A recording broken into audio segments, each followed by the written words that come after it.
During its first few months on the market, the PSP had built up a solid catalog of titles, but still lacked that true killer app. Don't get me wrong, there were some great games, but it just didn't have that one must-own exclusive. However, that all changed on October 25th, 2005, as that's the day Rockstar Games released Grand Theft Auto Liberty City Stories. Now I have to admit, my initial impression with Liberty City Stories was not exactly a positive one. The game lacked many of the features and enhancements that had been introduced in San Andreas, such as swimming and all the role-playing elements, and I felt like it was a step down pretty much across the board. And while that wasn't exactly an inaccurate assessment, it wasn't an entirely fair one either, as it's worth noting that the first time I played Liberty City Stories was on the PS2, which meant I was kind of missing the point. See, before Liberty City Stories, if you wanted GTA on the go, you had to settle for Grand Theft Auto Advance. And while Advance did a good enough job at replicating the feel of the first two entries weren't the reason the series had become one of the most recognizable franchises in gaming history. Liberty City Stories, on the other hand, was able to deliver the Grand Theft Auto experience that everybody knew and loved on a device that fit in their pocket. Which obviously doesn't sound noteworthy now with the ubiquity of smartphones, but back in 2005, this was a pretty big deal. This wasn't some chopped up and modified version of Liberty City made to accommodate the PSP either. This was the genuine thing, almost exactly as it was in GTA 3, with just a few small tweaks to some landmarks to reflect the earlier time period the game takes place in. Again, just 1 year earlier, this was your only option when it came to exploring Liberty City on a portable system. At a quick glance, you can't even tell these two games are supposed to share the same setting.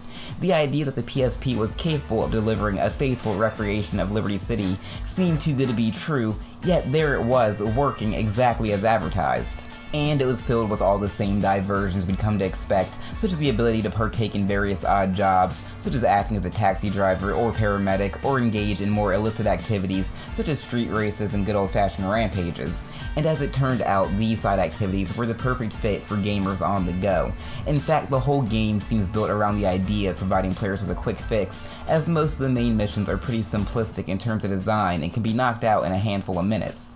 Now back when I first played this on the PS2, I considered this to be a major weakness. San Andreas was really when Rockstar began to innovate and deliver more complex missions that often told their own little mini stories. I mean, that game had you pulling off home invasions and staging train heists, and that was just within the first couple of hours. So going from that to Liberty City Stories, where the missions rarely deviated from kill these guys and pick up this vehicle, was pretty underwhelming.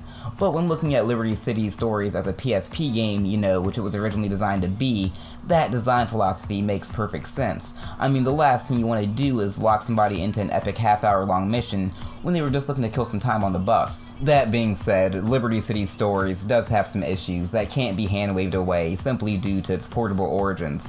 For one thing, the story kinda sucks. I don't know what's happening to me.